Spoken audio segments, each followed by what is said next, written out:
आज सुनाने जा रहे हैं सुमारी अमावस्या का व्रत कथा। इसका व्रत करने का महत्व है कि जो स्त्री इस व्रत को करती है उसका लंबी सुहाग रहता है, सदा धन धान्य की कमी नहीं होती। एक कथा एक गांव का है जिसमें एक सेठ और सेठानी रहती थी। सेठ के 7 पुत्र और 7 बहुएं रहती थी और आपस में उसकी एक बेटी भी रहती थी। उनके घर रोज ब्राह्मण भिक्षा मांगने आता था। घर में सेठाइन पर भिक्षा देने जाती तो पंडित जी बोलते कि सदा अपने पति के कंधे पे खुश रहो। और जब बहुएं पर देने जाती भिक्षा तो यही आशीर्वाद देती कि जब अपने पति के कंधे पे खुश रहो। जब बेटी भिक्षा देने जाती तो उनको बोलते कि जा अब भाइयों कंधे पे खुश रहो। यह बात बेटी को बहुत बुरी लगी। वो अपनी माँ से बताई, माँ पंडित जी तो आप भाभी देने जाती हैं भिक्षा तो ऐसे बोलते हैं, आप देने जाती हैं तो ऐसे बोलते हैं, हमको क्यों ऐसे बोलते हैं।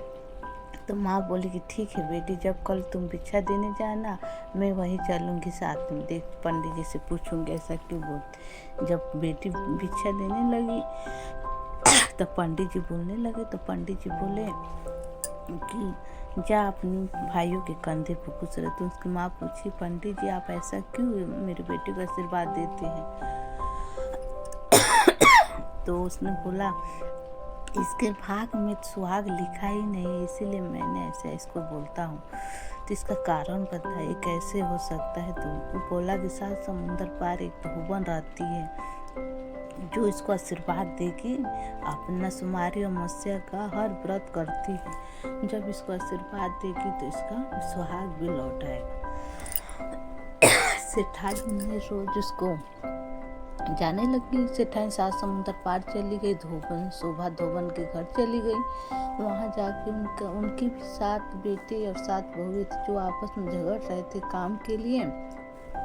उठकर सुबह सुबह सारा घर का काम कर देती थी, रोज यही करने लगी। तो शोभा धोबन सोची कि कौन आकर मेरे घर का काम कर दे रहा, घर में लड़ाई झगड़े भी नहीं हो रहे, आज मैं देखूंगी।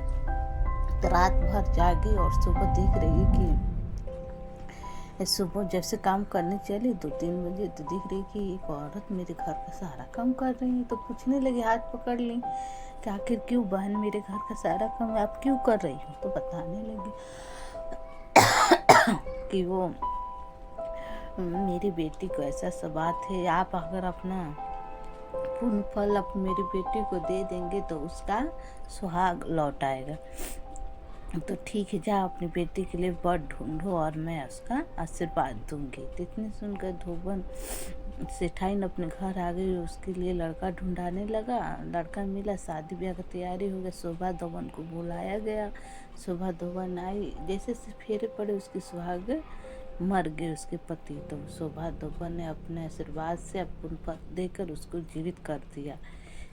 इसी तरह उसका सुहाग लौट आए। भगवान सबकी जिंदगी में से सुहाग लौटा दे। जो सुमारी अमावस्या का व्रत कथा करते हैं या नहीं करते, सुनते भी है तो उसका जीवन सुखमय हो जाए, धान्य धान की घर में वृद्धि हो जाए।